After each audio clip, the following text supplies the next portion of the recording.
Hello, and welcome to Co-op Institute Week 5. Today we will discuss professionalism in the workplace. Merriam-Webster Dictionary defines professionalism as the conduct or qualities that characterize or mark a profession or professional person. Professionalism has to do with the way a person conducts himself or herself in the workplace. It's an individual who shows consideration and respect for others that demonstrates a commitment to professionalism. Professionalism is being on time for work, lunch, meetings, and breaks. Your dress may vary depending on industry. Take cues from your colleagues. It is not okay for you to check your Facebook, Twitter, Instagram, Snapchat, etc. at the office. Focus on work-related tasks and leave personal matters at home. Support your fellow colleagues when needed and try to have a positive attitude in the workplace. The good work ethic may include completing tasks in a timely manner with the highest quality possible. Ask permission if it is okay to address your supervisor by first name. Have a conversation with your supervisor about the best way to communicate with them via email, telephone, text, etc. There might be a time when you're feeling under the weather or are running late, so it's best to be on the same page from the beginning. However, we expect for you to be punctual and prepared for work as scheduled. Please avoid using slang and sarcasm while emailing or texting, as it may not come across as you intended. Here are two examples of emails to your co-op and career advisor. The email on your left is an example of an inappropriate email. The email is missing a subject line. There is no salutations, poor choice of words, misspelling, slang, and bad grammar. The tone of the email is very unpleasant. It leaves the reader to feel as if we are working for them instead of working with them to secure a co-op. The email to the right is an example of an appropriate email. There is a subject, greeting, and proper salutation. The tone of the email is pleasant, proper grammar, and the signature is professional.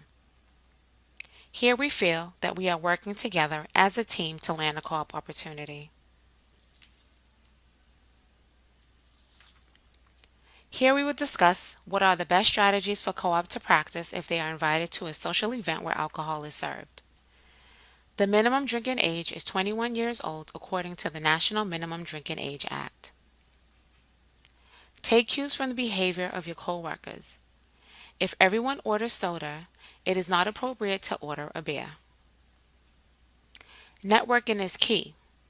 Use the event as an opportunity to build professional relationships. At the end of your co-op, be sure to thank your supervisor and colleagues for the experience. Feel free to send them a handwritten card or personalized email.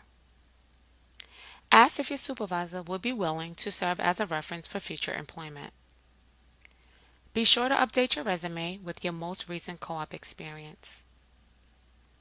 An evaluation will be sent electronically to your supervisor to complete based on your work performance.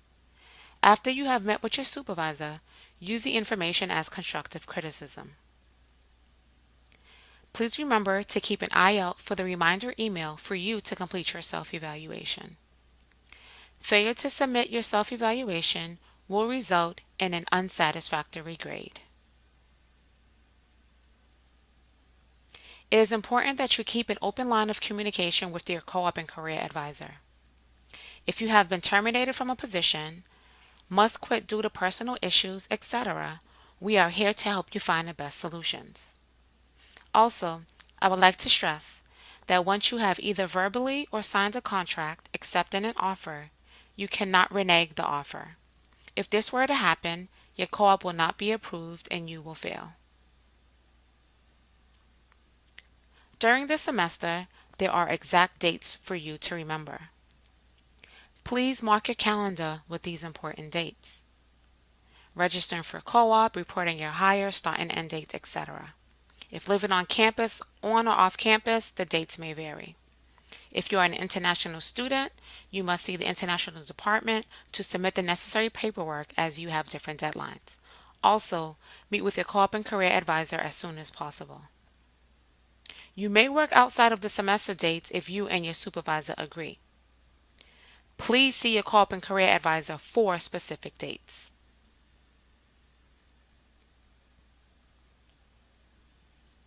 Continue to submit your resume and cover letter if you haven't found a co-op. You should be applying to 10 or more jobs per week. If you haven't heard from your employer within 2 weeks of submitting your resume or after interviewing, it's okay to contact the employer to check the status of your application. Once you have landed a co-op, you must report your hire via WhitWorks. Please include a job description and create 3 well thought out learning goals. To help you formulate your learning goals, I will discuss the SMART goal setting process. S. Specific.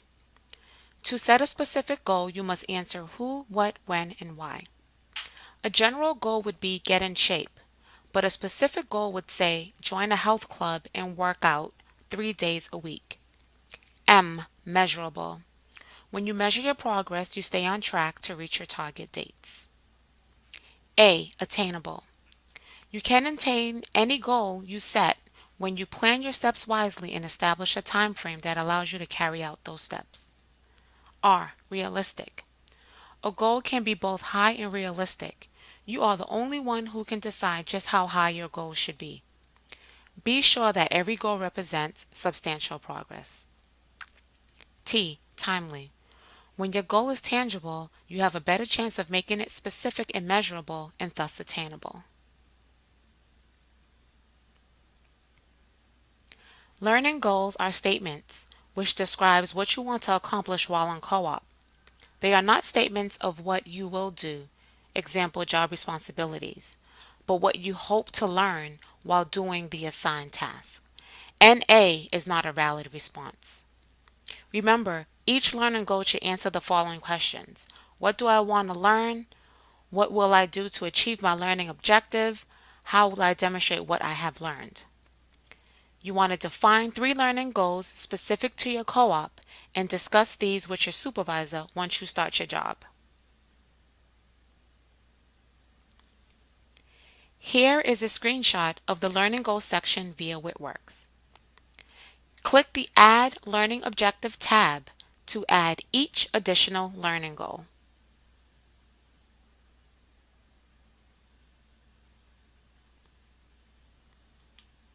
And please be sure to sign the learning goal once submitted.